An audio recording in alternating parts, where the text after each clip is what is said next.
So, from a passion to purpose to entrepreneur, your journey seems to be of absolutely unstoppable.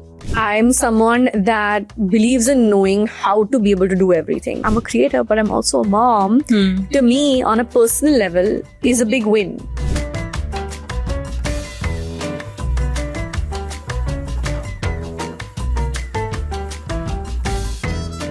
You know, they say it requires a village to raise a kid. So, who all are part of your village? And I hate it when someone says, oh, he helps you. And I'm like, he's not helping me. He's raising his own child.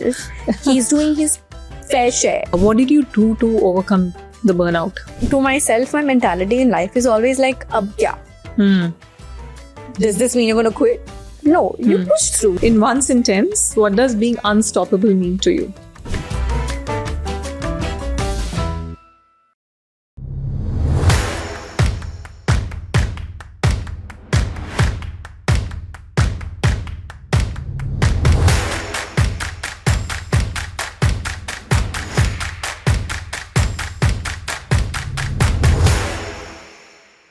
Anam, you are somebody who's literally grown up online. Fair to say? Yeah. 14 years. 14 years. You found your purpose there. You found a passion. You became an entrepreneur. Who's Anam when the camera's off? I think I'm very much the same person on and off, to be honest. Yeah. I feel like it's impossible to fake your personality for these many years. I started blogging, as the term was at the time. When I was in college, I was in my second or my third year studying BMM at MMK College in Bandra in Bombay.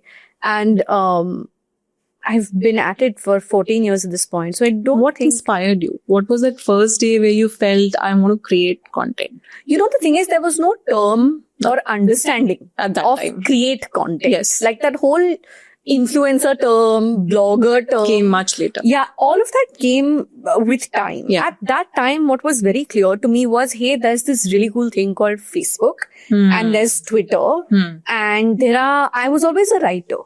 I always understood the idea of having your own voice in some form or the other. So I was public speaker and I took part in elocutions in debates in school.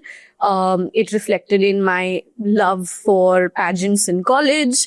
I really enjoyed being able to express myself in different forms, whether it was writing or speaking. And I, at the time, was getting approached by local brands to handle their Twitter and Facebook. And I would basically freelance for their social During media. your college days? This is during my college days. This is probably in like my first year of BMM or so. Okay. And I remember like at one point having like 6 pages I was managing, which felt like such a cool feat to Amazing. kind of... How did they reach out to you? Somebody recommended that Word of this mouth. girl is a good writer. She writes for our, college days. And AOL at that time had a very cool platform for students called Coolage, Okay. which unfortunately doesn't exist anymore. But I used to write for their website. And I remember that they used to only take 10 articles per student per month. And I sometimes wanted to write beyond that, whether it was topic or whether it was quantity. And I was like, I have all of these things that I don't know where to put. And a friend of mine at the time who lived in Hong Kong said to me, hey, these, independent websites are a big thing in the West. Yeah. And they really want a thing in India. And he was like, why don't you give them a go? And I was like, really? So I kind of looked into it and I was like, who's like doing this internationally? Brian Boy was one of the big names at the time. I remember there were a few others. I can't remember, but there were definitely a few in the West that were really big. And I was like, oh, I can write. I love to write. Yeah. That's what I do. And it kind of just started from there. So written and spoken word were the written. And then because I would take pictures and write them in my blog and take it forward on Facebook and Twitter. And I was managing social media for like these local restaurants. Froyo was one of my clients. I had this French restaurant next to my house that was one of my clients. Yeah. I had YouTube channels that I was managing social media for. And this is in college. This is in college. I want to say this is 2011, 12, that zone. And then the YouTube network said that she looks presentable and she can speak when they Yeah. met me. And they said, why don't you come and Yeah. launch one of our channels called Fashion Tube at the time it was Okay. called. And I was like, sure, what do I do? Because I, unlike a lot of people, did not grow up watching YouTube, right? Like this generation currently has grown up watching YouTube. yeah. YouTube was still new. Very nascent. Yeah. Very nascent. And yeah. the idea of like talent versus owning it as a creator, I didn't have that concept. I knew it as a blogger. I didn't know it from a YouTube standpoint. Yeah. So they were like, oh, you come in with your ideas. We'll shoot everything and edit everything for you. And we'll pay you per video that you are kind of, conceptualizing and working on. And I was like, cool. The channel was theirs. The production was theirs. And I got paid pretty much per video I did. So I would go in and shoot once a week. This is 2012, 2013, I think. Okay. And, 12, yeah. And I would pretty much shoot like 7-8 videos in one day, once a week, and feel happy about myself on my way back, having earned that paycheck. So this was still passion at that time. Passion, but it was, monetizing. It was converting to in a little bit of a sense, where social media freelancing was still very much what I was making more money out of. Okay. All while I was still in college. Okay. Because I did start working at 16 when I was in FYJC. I did like 14 internships in my first 2-3 years of college. Okay. 14, 15, I've lost count. And then by the time I got done with college, I at some point stopped working on their YouTube channel because they started introducing multiple faces on it. I moved to my own setup.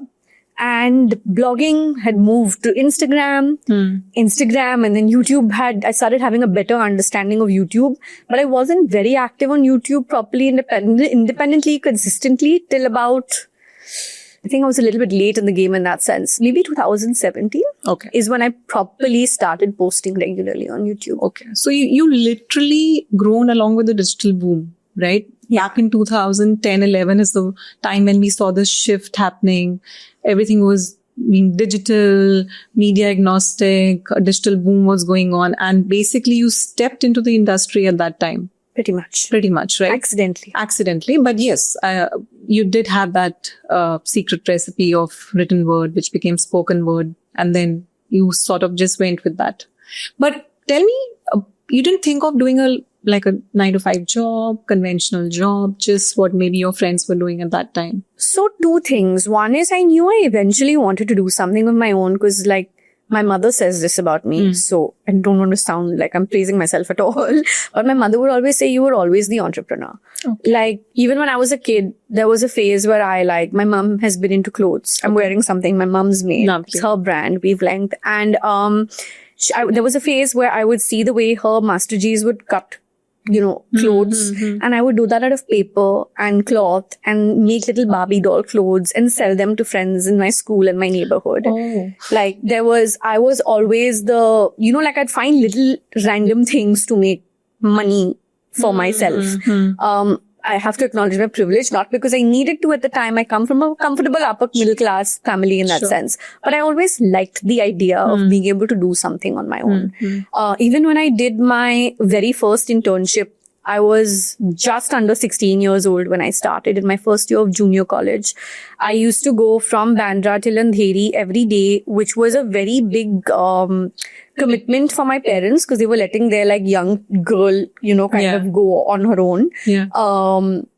To do this internship where I worked at a radio production company. Okay. And I would sit and transcribe all their radio jingles and I'd learn the behind the scenes. Okay. I think I did that internship for about 2 or 3 months. I can't remember. Okay. And it was a 0 stipend internship. But just the experience. But the experience of it, understanding what an office environment feels like at 15, understanding structure.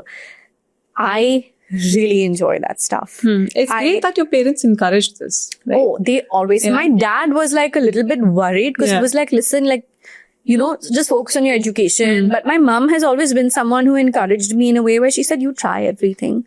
Because that will also enable me to be able to make a decision on what I like and don't like in the long run. And I'm so grateful for that because I have internships looking back in radio production, in events, in PR. I've worked at an HR recruitment company for call centers one summer.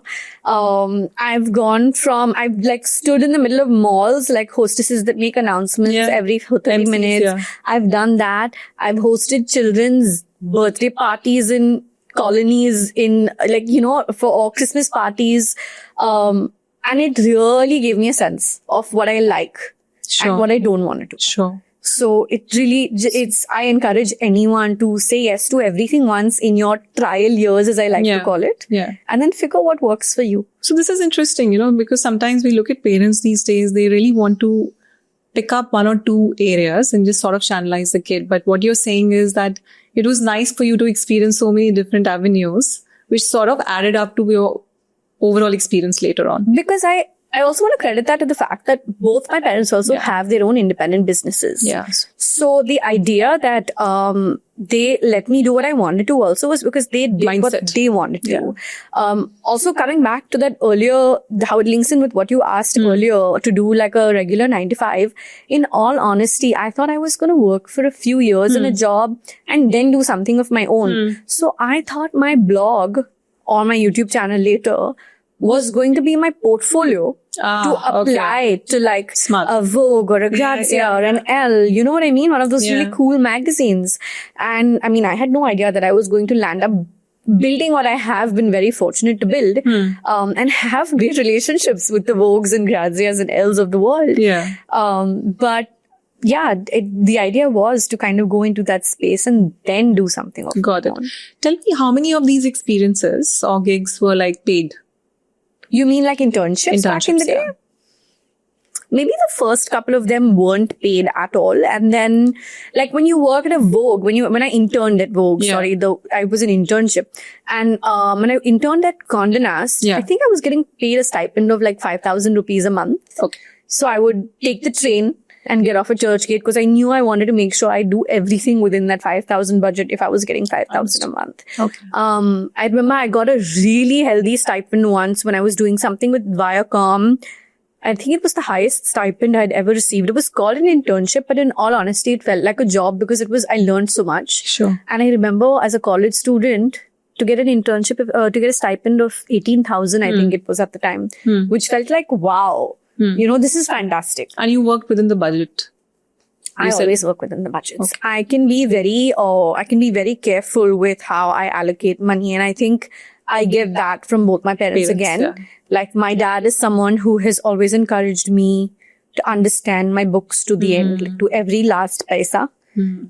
Like when he used to run his boutique, he's been in retail from the 80s till 2013. Yeah. He, I would like to say, had India's first menswear boutique that would retail brands, and he had his own leather labels, and he retired in 2013. But he would always say that at the end of the day, even if there was 1 rupee here or there, I will sit extra and make sure I find the hisab. So I think I learned that from him, that I'm careful about how I'm not an overspender, contrary to what my job kind of gives the image of. But I believe in being able to do everything within your means. Yes. So this is interesting, see, because what happens is when you look at creators or artists, somewhere, we all sort of get too lost in the craft that the commerce suffers. For you, it became easy because your parents who came from that mindset, and obviously you saw it in your environment. It came very easy.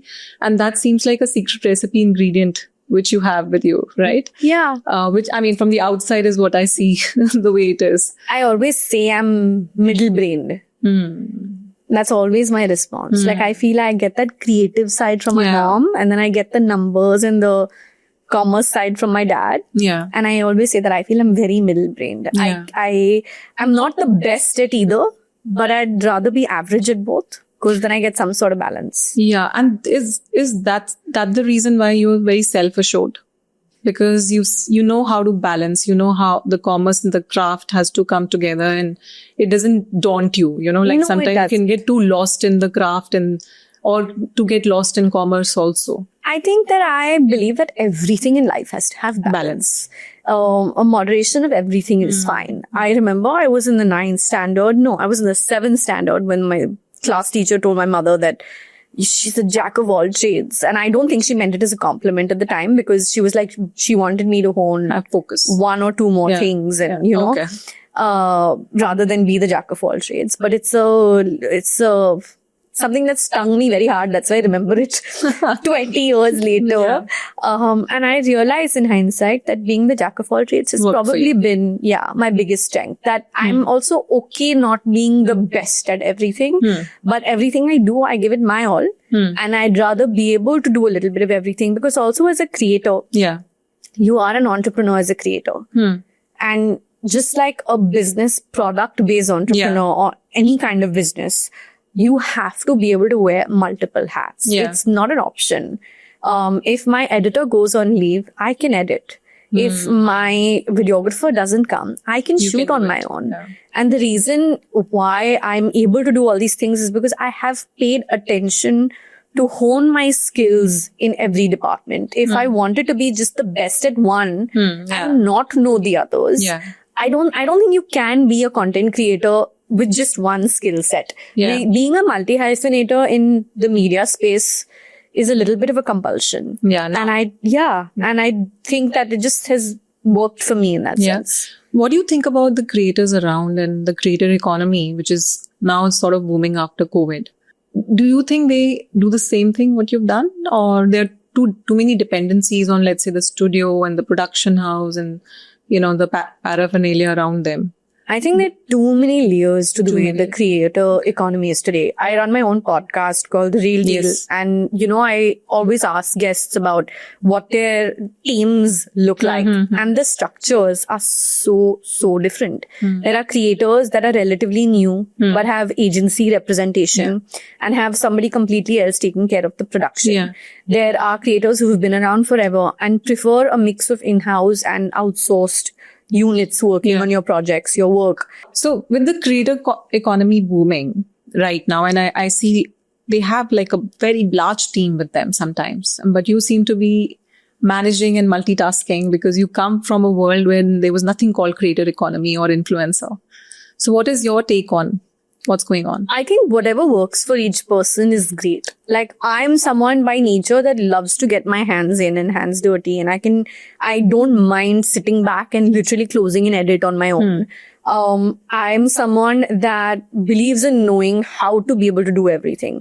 Having said that, I think that the newer creators are probably being more efficient than I am, because they're able to delegate in a way where they can say, okay, this is your responsibility. And they're probably been doing this smarter. You know, they say work smart, don't work hard. So they're probably being smarter than I am. I have no qualms about admitting that. But I'm someone that feels like somebody recently called me a purist the other day. Nice. And I was like, oh, is that how I should be defining myself? OG purist. Like, I didn't know that that's the way one is described. Like, I need to be, when you're a newer creator and you come from, like you said, COVID times booming, you know, they were all shooting mostly vertical content also. You're shooting on your phone, you're editing on your phone. Yeah. I've had creator friends tell me they edit full-fledged vlogs on their phone. And I will sit and do everything on my laptop, old school style. Maybe they're the ones being more efficient. I just am the kind of person that needs to look into everything, fine tune everything. It has to be a certain way for me to be able to take that piece of content live. So I don't think there's any right or wrong. Okay. I think it's about what works for you may not work for me, and what works for me may not work for you. Right. I will take a little bit longer for the output to go live, which could be again gain or loss. But I need it to feel right on all parameters. That's very important. So that's how engaged you are. I don't think that it's possible to not be Not engaged for be engaged, anyone. Not to say that anyone who's doing the other is not engaged. I'm sure they're engaged in their own way. Yeah. But the level of the overall time of output and how you want your content to look and feel is so individual that the processes are also very individual. Right. So you've been doing this for like 15 years, 15 years. 14 years in December. 14 years in December. Congratulations. Thank I you. think that's a very, very big achievement, and do something without validation in times when nothing existed, something called creator economy, which is now obviously suddenly booming. It's incredible. Thank you. Now that we are in 2025, right? You are an entrepreneur, you are a mother. How have things sort of shifted for you in terms of the speed or the finesse which you want from your content? Well, the minute you say mother, I think I realized that I want to go back in time and punch myself for any time I thought I was tired. Now tired has a whole new definition in my mind. I think the biggest change for me, honestly, especially this year, given the baby angle, has been that I've always seen myself as a creator. Like, if you asked me, hey, who are you? Hey, what are you? And I'd be like, I'm a creator. Like, I think my job has a very big role in how I see myself, in who I am. I've committed a lot to the job over the years. I've sacrificed social life. I have sacrificed, I've really made it the center of my life for a very long time. And it's literally only till 9 months ago where I sensed a shift coming into my life, where I saw a pop-up of an email and I'm like, hey, this can be responded to tomorrow morning. It's 11 a.m. right now. This can wait till tomorrow morning. I would usually be the kind of person that even if I got an email pop-up or a WhatsApp message at 11, I'd pick up my phone and respond to it. Or go to the laptop and respond. Because sometimes you just need a laptop. FOMO and the urge to do things is sort of shifted now. It's, the compulsion to tick everything off my to-do list in a healthy way though. Because what I was doing earlier was genuinely unhealthy. And I want to really emphasize this for anyone who's listening and watching, that the number of times I have burnt out but pushed myself through because I loved my job so much was genuinely I glamorized it to myself, and I was actually doing a disservice to my mental health. Sure. So I feel like the fact that today I like to be I'm a creator, but I'm also a mom, to me on a personal level is a big win. I'm seeing myself outside of the professional lens. Yeah. And to me that's that's a shift. And it's interesting. It's interesting. It's very interesting. So it's brought a shift. Absolutely. 100%. Yeah. You spoke about burning out. You spoke about, doing things which are more impulsive, doing things so you don't want to lose the rhythm and the speed. What did you do to overcome the burnout? I'm a very, when you're going to do something, you got to do something. आप हंस के करो, आप रो के करो. अगर आपको करना है, आपको करना है. जब passion है तो फिर drive आ जाती है. Correct. So my mentality is very, to myself, my mentality in life is always ab kya? Does this mean you're going to quit? No, you push through. You push through. With any time in life you go through a tough period, you don't go shoot yourself. You're you got to push through it. Yeah. It's a burnout. Okay. Go easy on yourself in whatever capacity you can, and pace yourself out to whatever basis your commitments and all of that, how you can plan it out. Strategize it. But I'm very practical with my approach. I'm you do it, हंसते हंसते you do it रोते रोते. जो आपको करना है वो तो आपको करना ही है. तो करो. So is it safe to say that you also have a middle path in approaching? Yeah, of course. Like I said, everything in life is you have to have balance. There are times when the creative side of my brain is not there the way it would be. Yeah. You know what I mean? At those times, I'll pull it back and go to the simpler content ideas that I know I can achieve even in this slightly less creative phase. And then when you're inspired again, you'll go back to the phase where you're okay, you know what? Yeah. Now I want to do this. Yeah. So I think that I can, and I think most people should be able to just find that little rhythm, that little balance on what works and what doesn't work. Yeah. There's a lot of chatter about, do you have to be online all the time? Do you have to keep creating content all the time? I think it's a very nice way of putting it, that it's really up to you. How much you're putting, at what speed and volumes you're putting, quantity you're putting, and it's for you to judge and no one else. When I was pregnant, I couldn't get myself to do a lot of the regular stuff, especially in my third trimester. It was really tough. Yeah. So I said, you know what? I can put out content. I can put out pregnancy content. And I was a little bit hesitant when I started posting pregnancy content. When I announced my pregnancy around the 5th, 6th month, if I remember correctly. I saw the video with your husband. Yeah. And I actually landed up finding a tribe of women that were pregnant at the same time as me. Sweet. 3 days ago, I hosted my very first mom club event where I've actually found a bunch of followers and subscribers who are moms. Yeah. And I wanted to bring them together offline and make this community stronger. I hosted them at a spa in Bombay. And we did an evening full of foot massages and head massages and manicures. And everyone had a gala time.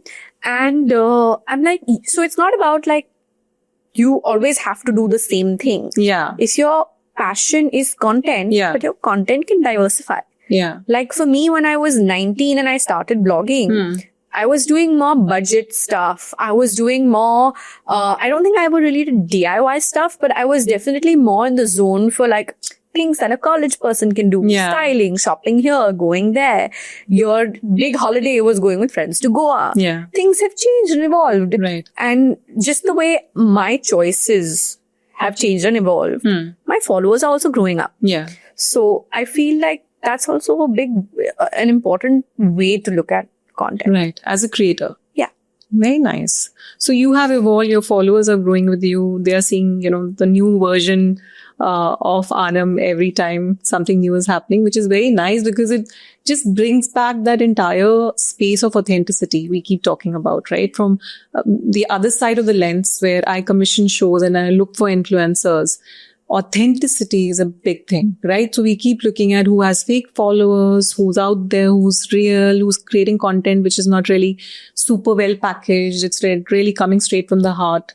And it looks like it's relatable and will resonate. So you seem to be like completely ticking the boxes. Thank you. When we look at what influencers, creators should do and should look like to the audience, and commendable job. Thank you. Thank you. Really, so much. really. That means a lot. I was really, I was really looking forward to sharing this space with you today, because not every day we come across as very purist, authentic creators like you, and then also taking that passion ahead and launching a brand. Tell us the story behind that. So I started Verified. I launched Verified in October 2021. We just celebrated our 4-year anniversary. Congratulations. Thank you. And I always knew I wanted to have some kind of, product-led business of my own. I do realize that my content business in itself is, of course, what it is. Yeah. But I always wanted to have that one product-led something. Yeah. I dabbled with few different ideas. And I realized that I'm very passionate about makeup. Okay. I love makeup.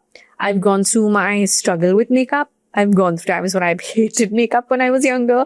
I've gone through the struggle of finding the right kind of makeup, the right shades in makeup, whether it's for my skin type, skin color, Indian weather.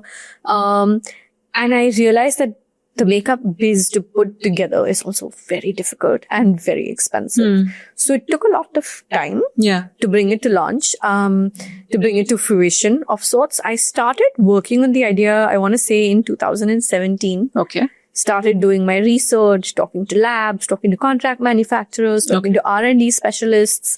And it was an on and off process. Okay. Up until 2019 end, I think it was, or was it 2020 early? I can't remember, before the lockdown. When I was like, okay, I think I'm finally at a point where I'm ready to take this home, like ready to bring it out there in the world. And then in October 21, we launched with a line of 10 bullet lipsticks. Okay. And the idea was to, with this brand, prioritize Indian shades. So the way we work on things with Verified is everything that looked great on medium to deep skin tones. We realized that everything that looked great on medium to deep skin tones automatically looks nice on lighter skin. But medium to deep was my priority. Okay. So even with international brands, when they come to India, and I love so many international brands, but you'll notice so often that the packaging with the formula, it'll dry out inside after a certain period of time because it's not formulated for Indian weather. The fact that one is selling in India doesn't mean it is formulated for India. Of course. So I was really passionate about doing it right with Verified. Like one of the other things we do is we don't really feature models on our website. Okay. We have regular people. Like I've had my mom's friend who's 62 years old be, model for our makeup. Very interesting. And our content on the website or on our socials goes from memory cards straight to the website. We don't edit. We don't color correct. We don't Photoshop. When I say we don't edit, I mean like colors and tones. Obviously, video editing has to be done. But the idea is to show people as they are. We never want someone to shop from our website and see a different color and get a different color. Yeah. We make sure things are well lit. But like even when we're shooting regular content, we'll shoot as much as possible in natural daylight. We want to make sure that we're doing right by our community of people. Sure. And I was very clear about the fact that when I launched the brand, people may buy that first product to support a creator they follow, to be, or to out of curiosity. But I need my product to be so good that they come back and have repeat purchases. So where can I buy this? Like Amazon?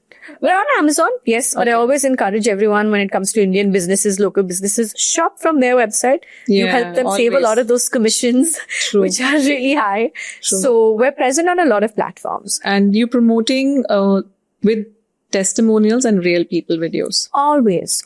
Literally everything we do, even when we send out PR and creators are featuring us, or even when we're working with smaller, newer creators where we're like, hey, can we send you a product and can you do something for us? We're like, always give your honest thoughts and opinions. The only thing we say is please shoot in natural light and don't post anything with filters. Sure. We're very So you have an affiliate program? We do. Okay. We've actually just started working on it properly. It's been there, but we've just started to work on it. Okay. Yeah. Okay. So how much of your time is now divided into the creator in you and versus the entrepreneur versus the mother? I wish I could give you a formula for the creator versus brand, but there truly isn't, because there'll be days where I will manage to, let's say, shoot 5 different pieces of content in a day. And then I don't really need to shoot for creator Anam for the rest of the week. I'll just edit here and there where I need to. And then there'll be a day where like founder Anam for Verified will take over and I won't have any time to shoot. So I wish I could be like, oh, it's XY day versus XY, but it really truly isn't. I believe in making a weekly schedule over my Sundays, which I love to do. I love my making schedule time. Okay. And it's very based on requirement. The advantage I really truly have is that even though we have a Verified office and our own warehouse, I work from home. Because of Creator and I'm overlapping in so many things, I've always worked from home. My team works from the office. Okay. And obviously I drop in and I have someone taking care of that. My husband's been involved in the business as well for the first few years. He was like, I'm going to be there to, kind of see this through and help in whatever way I can. And, with the advantage of working from home, where I was going with this was that because now I have a baby, of course, I'm always around, which is an advantage and disadvantage, I must admit, because sometimes I get distracted by cuteness. Yes. And the thing is sometimes you have to work and then I'm looking at him right there and I'm like, oh God, I just really want to be with him. So I have to time manage well. Well, the umbilical cord never cuts off, is that, as I say. I'm yet to find out if it does.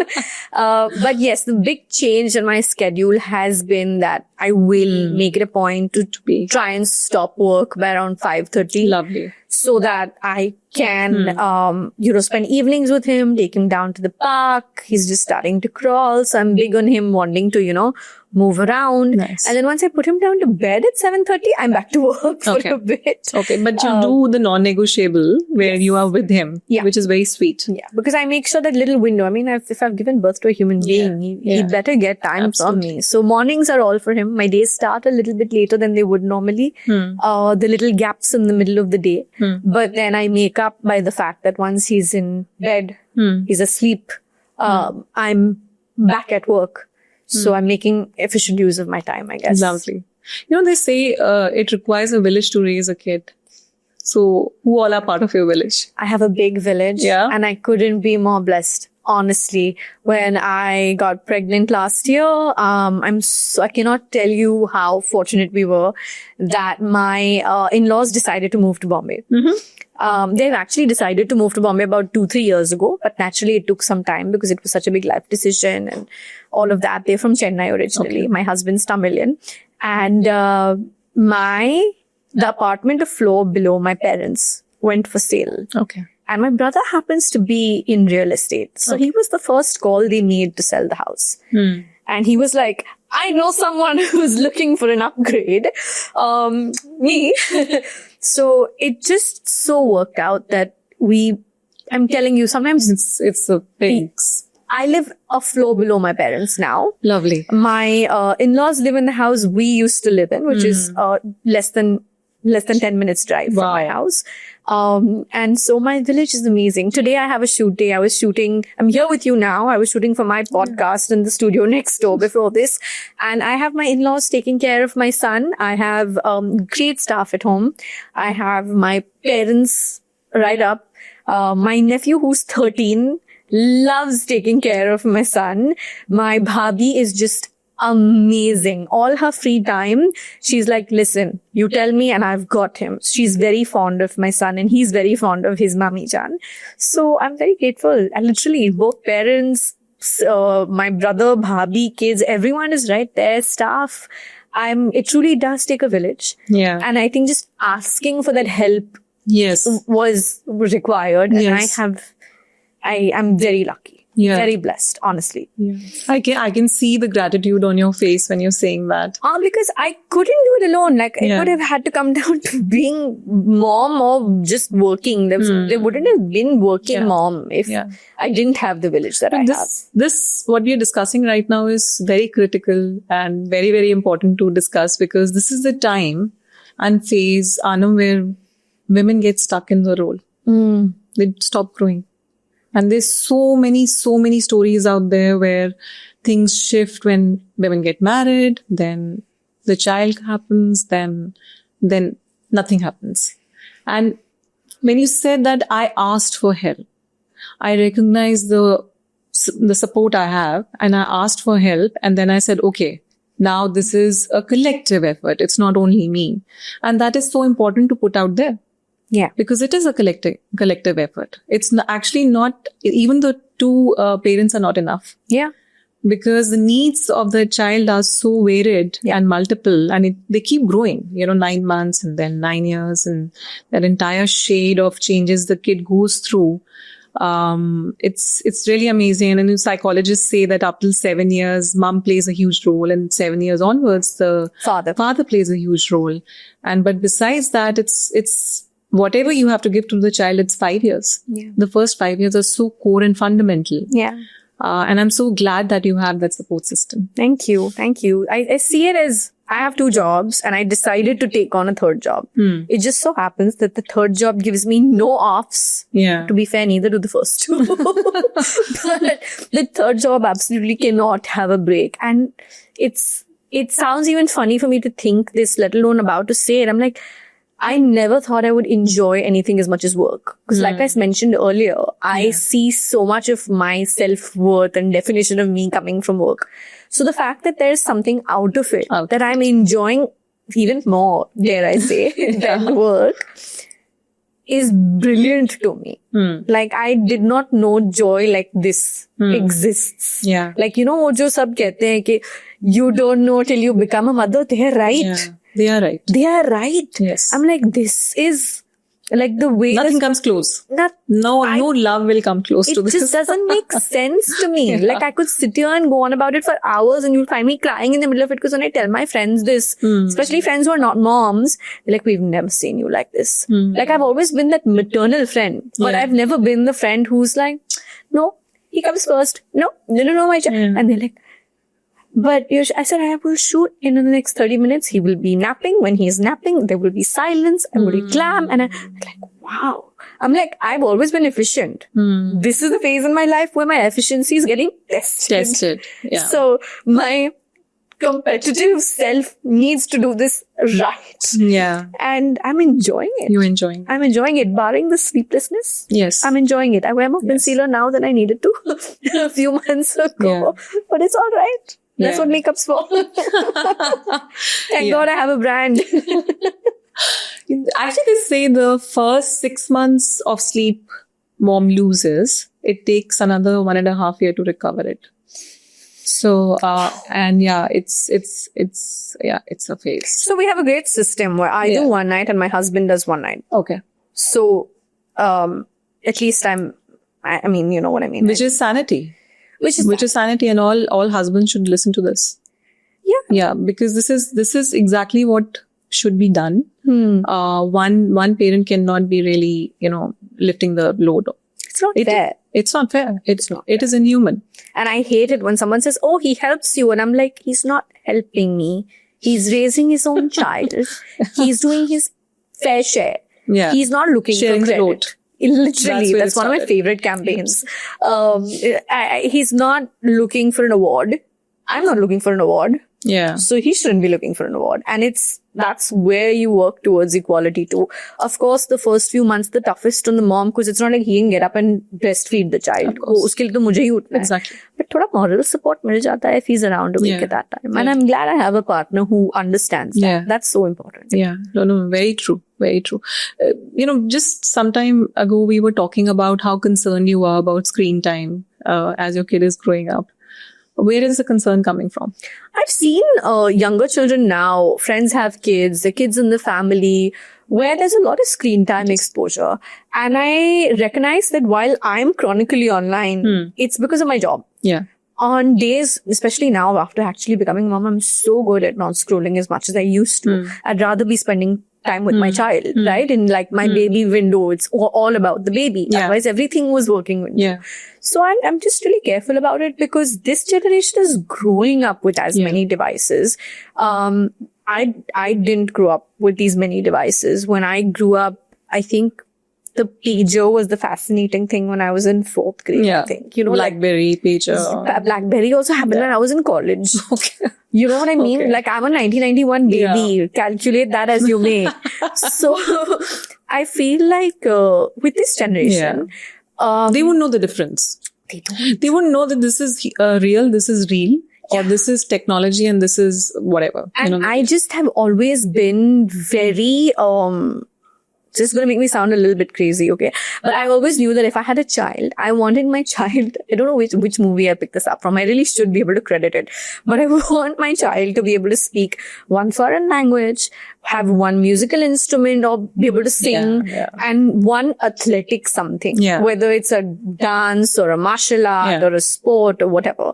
I genuinely don't remember where I heard this, but it has stuck with me for a really long time. It sounds like a plan because the left and the right brain are aligned then. And I'm wondering how is it going to happen if the child is on the screen? That is my fear. Yeah. Because I've seen my friends' kids like that. I've seen younger kids like that.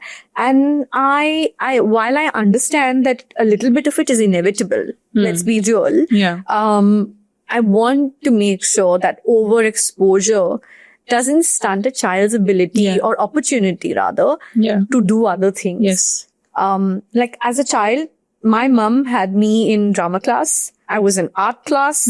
She, through the summer, and through the, like the Diwali vacations, the Christmas vacations, we had a roster. I went to a girls' school. Of activities. So we had a roster of activities, but in a group. Nice. Where one mom had this group of girls on one day of the week. Okay. So my mom's also always been a working mom, right? Yeah. She started working when I was about 5 years old. Okay. So she's been working for about 29 years now. I'm 34. And I grew up with that example. So I think it's so cool to make sure your child is always engaged with something. So one mom will organize some activity. Hamara All kya the tha? kids will come. Yeah. So you know how it used to be? Like suppose there were 6 moms and 6 babies. Very nice. I think one of them were twins. So like one mom less than whatever the count was. Let's say it's my mom's turn. She'll have something at home to engage all the 7 girls. And the other 5-6 moms get a break on that day. Or basically your turn only comes once a week. Once a week. So it's fine. Which was great. Yeah. So they had this roster And we had this for years. Wow. Like I have pictures, an album full of pictures of the group rotating every, based on availability. I'm going to propose this in my... It's fab. And Yeah. I want to be able to do that with my child. In fact, I think I mentioned to you the mom You did. club sometime Yeah, back. yeah. So my hope is that at least even before my child starts preschool or whatever, Yeah. I can find a roster of moms to keep my child engaged with. Very nice. I want to try, and in this very digital world, and mind you, my business and my career is that. It's, But I don't need that to be exposed to my child at this age. Like Steve Jobs said, right, that he will never give his the iPads to his kids unless they turn 14. That sounds like a good age. Right? I mean, like what you said you're doing with your son. So we cut the cord when he was 2, maybe a little later than that, but never went back. So we don't show him any screen through the week. It's only 1 hour on the weekend. Or when he goes with us for the movie. That's it. And he's making great use of his time. He's making great use because he started reading because of that. See, that's what I mean. Swimming, reading, taekwondo, because the energy is so high in kids, it will come out. Yeah. You just have to give them direction and nudge. Just don't make them sit in front of the TV or iPads. Yeah. It's like, just wrong. my niece is a judo champ. She does inter-school, state level. I remember her trainer said to her that you can go national. So what you're saying about energy being channeled, I'm so, I'm inspired to be able to, have my son Raphael be in a way that he uses his energy in different ways. No, absolutely, that will happen. And I'll give you an example. They are like CCTV cameras. They'll observe what you're doing. So I am a meditation trainer as well. Okay. And to do pranayams, breathwork, yoga, meditation is normal for me. I'll do that's my morning schedule. So my son picked it up. How He nice. picked up yoga. We do meditation before bedtime. And today morning in assembly, he did guided meditation for the whole, Wow. the school. That's amazing. So I was like, I have done And he's nothing. 9. And he's 9. I have 8.5, 9. I have done nothing, Anam. Nothing. And that is a classic example of how they're soaking in from their environment. Yeah. And he's picked up tennis because of my husband and, taekwondo, sports has come from my husband. But I never pushed him towards meditation. That's awesome though. Then I picked up a book called Heal Your Body. It's from, I think, Helen Sarah. I'm forgetting the author's name. She's written 50 books. It's about affirmations for every disease, right? So if you have headache, the reason is this, and there's an affirmation prayer. He was reading it the other day. I'm like, what are you doing? You don't even know half the diseases which are mentioned there. He's like, no, this is normal. We have a body in different parts, and there's a prayer for each of them. That's beautiful. Yeah, I remember reading about this when I was pregnant, that they will watch your actions and not hear your words. Yeah. And that's a classic example. They don't bother what you say. I think the words won't register. It's like, okay, you walk the talk, bro. Show me the steps. Show me the moves. Makes sense. Yeah. So that's lovely. Motherhood sort of changes, reprograms, rewires the brain in a very different way. I so agree with you. What next for you now? Do you see all of this, at a point in time where you are today? Do you see anything evolving, emerging, anything new coming up in the horizon for you? Well, lots of work on the brand. This, I have to admit, has been a relatively slower amount of time that I've been able to give to the brand. Yeah. Because I'm still getting the rhythm of this algorithm of a schedule that I'm working on now. Yeah. So a lot of exciting things in 2026 for Lovely. Verified. My podcast, I've been so excited to get back to season 2. It was a little bit later because of my pregnancy again, but this has been such an exciting season to film. And I'm really leaning in towards working on making my mom club bigger. It's something that I feel very passionate about. Love that. I feel like women in this phase of life where you're a new mom, especially if it's your first child, there's a weird loneliness and feeling of solitude to this journey. And I think that sometimes parents with older children can forget what it was like. So when you are surrounded by people going through the same experience as you, it can feel like what I experienced 2 Less days ago. heavy. Very much. And you feel a sense of almost sisterhood where I'm Yes. like, I can share without judgment. That Yes. I love my baby, but I'm so happy when he's asleep because I get that little rest. You know what I mean? Yeah. The mom guilt reduces, I think. That's The more mom conversation. guilt. And I told myself when I was pregnant that you're not going to have mom guilt. You're going to be like, I'm someone who's like, I can really talk myself into and out of feelings. Okay. But I get mom guilt. When I left the house to come here in the morning, like I know as soon as I get done, I'm going to go home and give him the tightest hug. And every time I leave, I'm telling him like, I'm going, but I'm going to be back in a few hours. I know he doesn't understand. They will. They will But pick it's up the my, vibes. it's my way of like just giving you assurance, you know, that emotional attachment needs to, that sense of security needs to be there. And I really want to lean into just connecting with more moms and doing stuff with them, whether it's events, whether it's offline stuff that I'm planning, because I realized that there's this big community of women that are going through this alone. Yeah. And my whole creator journey has been about putting together a community. Lovely. So I just really want to be able to do it. I think that's such a nice area to get into. Thank you. And it comes from obviously experiences and, your own journey. Only a mom would know that journey is very difficult to even put it in words. But if you're doing something like this, please go ahead. All our blessings and well wishes for it. Thank you. Are you going to make it like much more accessible for, let's say, people to know about it? Is it going to expand beyond Mumbai maybe one day? I hope so. Yeah. I mean, the first one and the next one that I'm planning for November will also definitely be Bombay based. But if I can, I definitely want to find ways to do it in different cities. Maybe if I have brand partners come on board that enable that to happen a little bit better. That's definitely an option.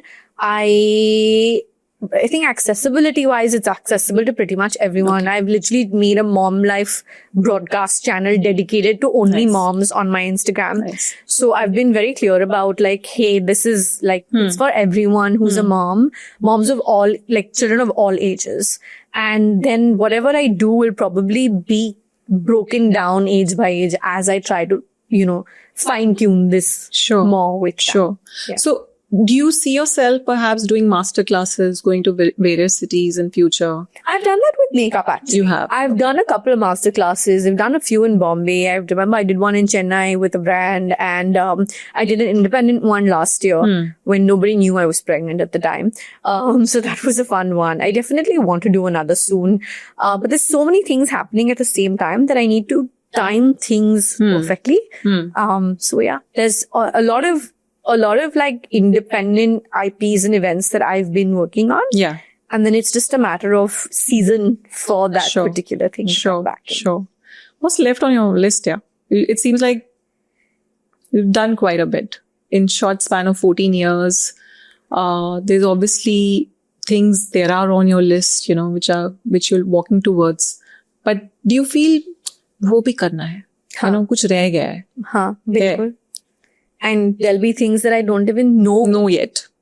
Because when I started, it's not like I knew what I was doing. It was very intuitive that this seems like something that I should do, I should get on. Yeah. So yeah, for sure. So it will evolve for you. Yeah, 100%. I believe in keeping an open mind. I believe in listening to everything once, seeing, trying. If it's for me, if it's not for me, that's fine too. Yeah, for sure. How's beauty industry changing? So much is happening. I feel like with the beauty industry in India, especially with regards to Indian brands post-pandemic, has been, the growth has been like 5x. I feel like it's so amazing. Just the way creators have gone up so many fold. And post-pandemic, people are creating more content. Yeah. Post-pandemic, people are also launching more brands, and consuming more product, consuming more Indian product. Make in India is such a big movement. Yeah. And I have so much respect for it. We're making in India as well at Verified. And I think that there's a lot happening, lots of launches. I feel like the way the audience is consuming as a pattern has also changed. You want to support Indian brands. Yes. You've become more conscious of where something's getting made, or you've become more conscious of understanding what ingredients are going into what. Yeah. So I feel like everyone together, I think we're all going through like this ginormous evolution together, Yeah. where we're becoming better at what we do and trying to fine tune everything to a sharper sense. And Sure. I'm here for it. Sure. I mean, the time is prime right now, but I also see a lot of clutter.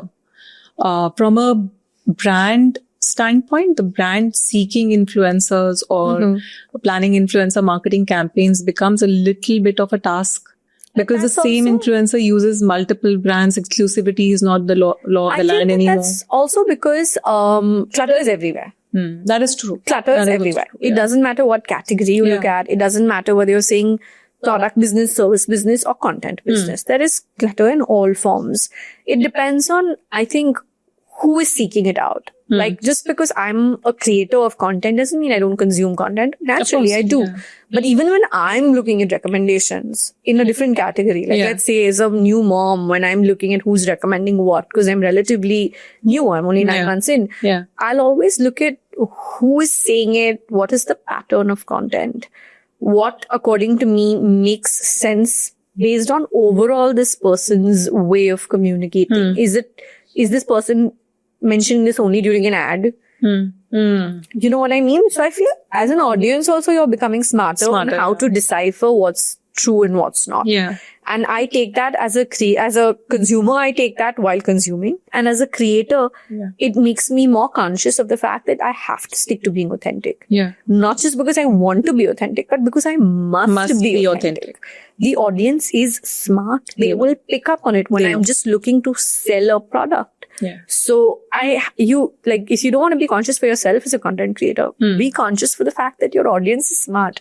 Nobody is sitting here to be fooled. Don't underestimate. Exactly. What's your take on AI? Exciting if done right, if used well, if made more affordable for everyone. Cannot replace creative minds for sure, but if you can enable creators to do certain things better in the creative space, why not? Are you using AI apps? I use ChatGPT. That has made my Googling process a lot simpler. Yeah. I have to admit. Yeah. Yeah. Like there's a few things that I've realized ChatGPT can do for me. I'm on the free plan, so it's not Yeah. like I'm on the paid plan, but I hear the paid plan does a lot more. So I'm curious to see what it does differently. But yeah, so a little bit here and there. Not all there. Like I said, I'm someone that likes to Yeah. be doing things myself. So it's not going to be, you don't want to be part of the rush. It No. has to make sense to It your has to. overall plans. Like everything else. Yeah. I'm not rushing to be a first mover just because I should. Everything has to make sense to be where it needs to be. Sure. So from a passion to purpose to entrepreneur, your journey seems to be of absolutely unstoppable, right? There must have been moments where you felt, this year or this month has not been there. Something has happened. Without talking about the details, can you tell us about how you pulled yourself out of those situations? You know, for me, like I said, it's about when you're going through a slower phase, रो के करना है कि हंस के करना है? करना तो पड़ेगा. करना है. It's your job. And I'm of the mentality that, if you have a 9 to 5 office job and you're having a slow day, you're not going to call your boss and be like, आज मैं नहीं आ रही हूँ because आज मेरा मन नहीं Mood नहीं करना. है. No, you just have to kind of power through certain phases. So I'm a big believer in powering through. Do it in a way where you can give yourself some grace. Where you can say, okay, go back to the simpler version of doing things if that makes your process easier. But I guess I'm just of the mentality that if I completely stop doing anything to give myself a break, I worry I'll probably get into that slump. So Okay. my way of doing it is, okay, go back Slow to down. the simpler version. You can of slow doing down it. and simpler, Yeah. basics. Like if you're on gear 4, come back to gear 3, go one lower. Okay. Still too tough? Okay, go back to gear 2. Okay. Go back. Don't stop. Okay. That little slow down version is still fine. Okay. I don't believe for myself. I mean, different people, different things work for them. Okay. But I feel like you just have to be able to power through it, whatever speed works. So perhaps your operating system, the way it's built, is because you started with spoken word and written word. That's core to you, right? It's your operating system. So it doesn't feel like a burden, or it's not a job for you, is what I'm sensing. It's a whole lot of energy, passion, your existence, your, the way you see yourself. You've been saying this many times. It depends on it's who I am. It's who you are. And hence the content which we see on your YouTube channel is so authentic. Thank you. Like, from the first time I saw, maybe 14 years ago, you were doing some dance steps, to evolving into makeup tutorials, to doing something, one video which you dropped with your husband, sharing with the world that, yes, we are pregnant. I just felt so genuine, that there is somebody who's just bearing it all and saying, yeah, be part of my life. Be part of my life because, and honestly, you creating content, but you creating content also with some message. Right. So there is something going on as a takeaway for anybody who's going to watch that, whether it's about motivations, like things which you're talking about, middle path le lo, slow down kar lo. It's okay. I slowed down today because you're showing it by process, an example. And that's lovely to see. Thank you. Thank you so much. Yeah. Will this continue, the vlogging and sharing more about? I hope so. Okay. I love it. For me, vlogging comes as second nature. For me, it's kind of like become the muscle that you kind of keep working on. And I feel like the more you do it, the more you get used to it. Yes. Hopefully, the better you get at it.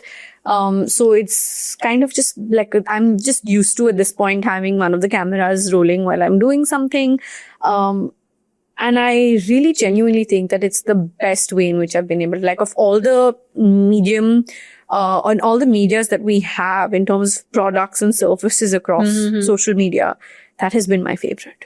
The fact that I've just been able to be, like, I could be in pajamas, I could have messy hair, I'm not wearing makeup, I'm cutting my 6-month-old baby's nails. Wow. And, I can just keep talking to them while I'm doing something, and it just feels natural. It feels like I'm just living my life and able to share that. Yeah. So it's not for the camera. It's just the camera's on. Yeah. That's literally how I would describe it, actually. Okay. Thank you. That's a great, that's a great way to put it. Yeah. It's like Bigg Boss ka camera laga hai. I love that. I'm going to use this line, but now. You've given me a line. It's not for the camera. It's just that the camera's on. Okay. So, a few quick bites, life moments here. Sure. We really want to know one product you can't live without. My verified airbrush powder. I cannot finish my makeup without it. Because it blurs my pores and it sets my makeup, and I don't have to touch it up once I've applied it all day long, even in the humid, sweaty, hot Bombay weather. Go buy it, guys. Okay. Thank you. The best advice you've ever received as a founder? You mean for verified? Yeah. Someone that didn't know me, like as a creator, Anam, was using my lipstick. And somebody else introduced me to them saying, hey, this is Anam, and the lipstick you just, kind of used was hers. And she was like, I love your lipstick. I can't do without. And I was like, yes. And this was like right in the first couple of months of me launching Verified. So I remember this very clearly. It's a very dear moment in my mind. In one sentence, what does being unstoppable mean to you? Doing whatever you want, whenever you want, how you want. So you set the rules. Then you can be unstoppable. If you get to set the rules, you should be able to be unstoppable. Fair enough. When the noise fades, what anchors you to your North Star? I don't think the noise is ever there in my mind. Does that make sense? It's a really weird response. Yeah, it's very sharp. You're focused. I have no noise. I have music sometimes. I have no noise. So you have a soundtrack. Yeah, and I have my mom's voice. I always say my conscience is my mom's voice. I hope that my son can say that about me someday.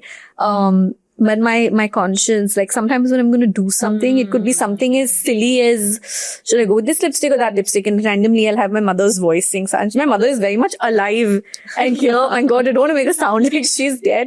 It's just that she's my subconscious mind speaks to me in my mother's voice. Wow. So I have no noise. I have music and I have my mother's voice. I don't know what that says about me.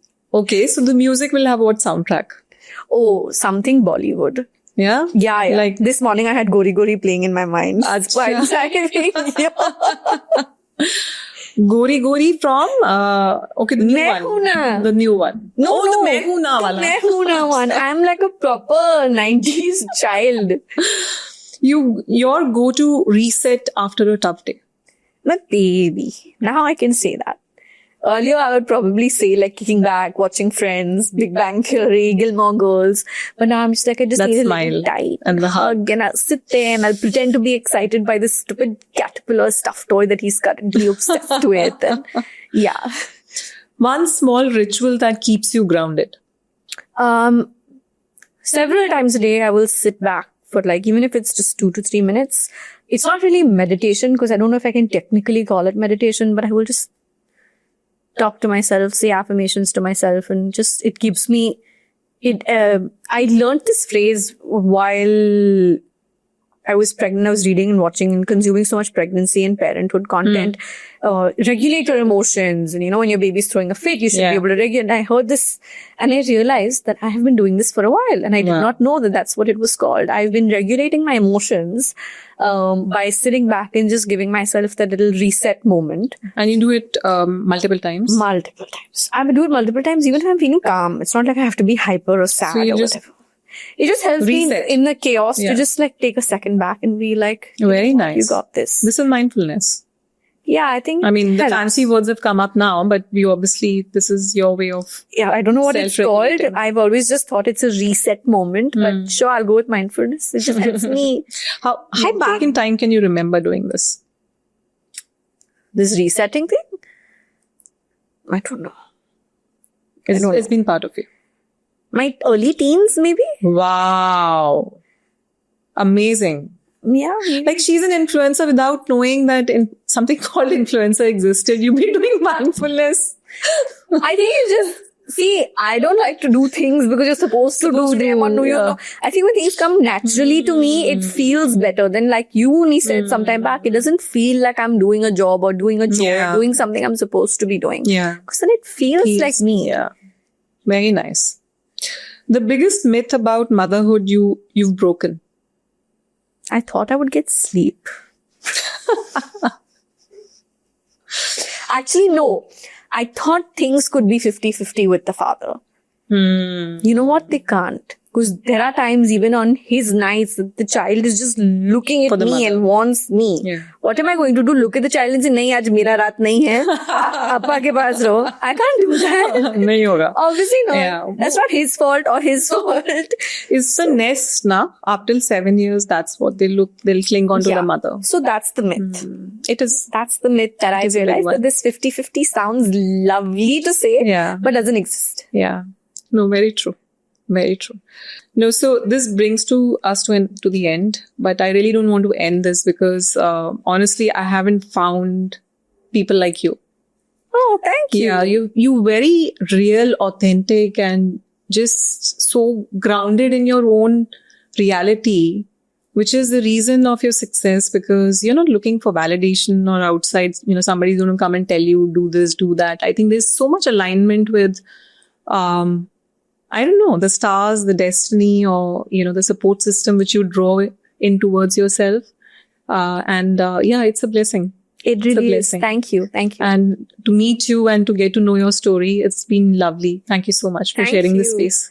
Thank you so much. Thank you for having me. I felt like this was one of the most easy, free-flowing conversations. Thank you so much. Same here.